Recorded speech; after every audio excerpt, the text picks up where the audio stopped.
Hey guys, welcome back. Today we are making polymer clay earrings. The clay needed conditioning, so I went in with some liquid Sculpey to soften it.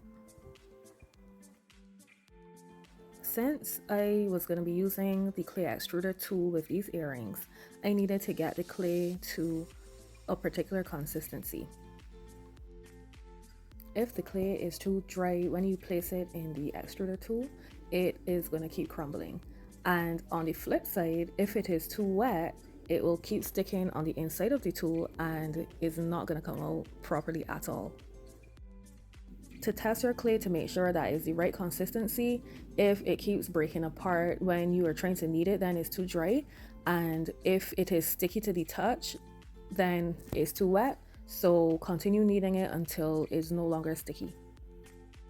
And yes, I did find out the hard way in the past. I chose the cylindrical tip. That's the shape that I wanted for this particular earring.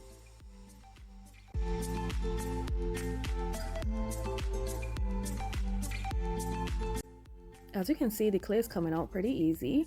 However, I wanted the clay to be a little bit thinner, so even though I used the tool, I went in and rolled it so that it will be a thinner consistency.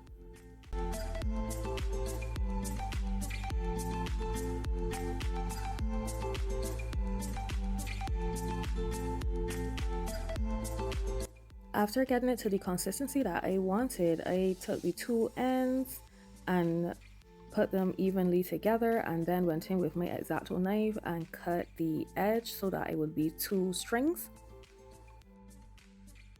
For this part, I recommend holding down the end of the clay with something that is a little bit heavy so that the clay would not keep coming off of the silicone mat and it would be easy to twist. So I just twisted the two together until I got to the very end, just took my time so that the clay itself would not break.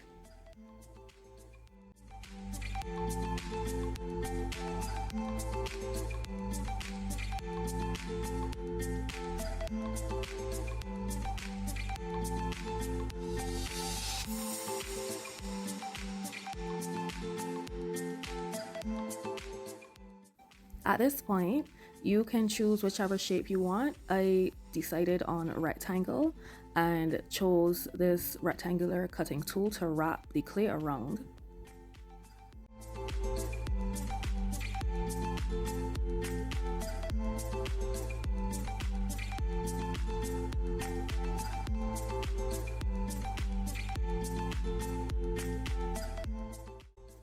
I cut off the excess clay with an X-Acto knife. At this point, I would recommend, if you do want to use earring posts for this particular design, I would put holes inside of the clay before it bakes as opposed to after.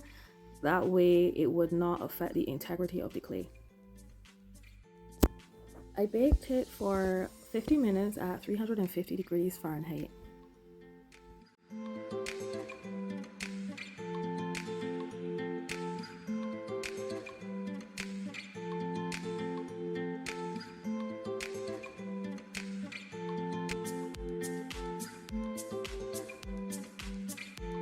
After baking and cooling, I filed the uneven edges.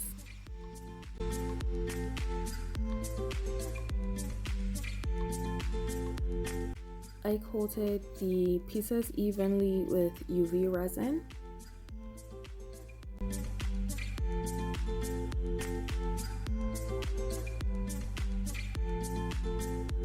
At this point, I went in with my hand drill. I find it was not difficult to drill it at this point, but that really was because I use UV resin. However, if you are not a fan of using UV resin, like I said before, it would be best to put the holes before you bake it as opposed to after.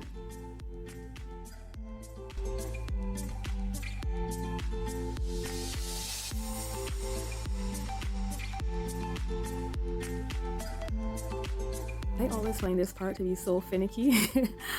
This is probably like my third attempt of trying to get the jump ring into the hole, but I managed it very well. Even though I've been doing it for a while, I always tend to drop the jump ring.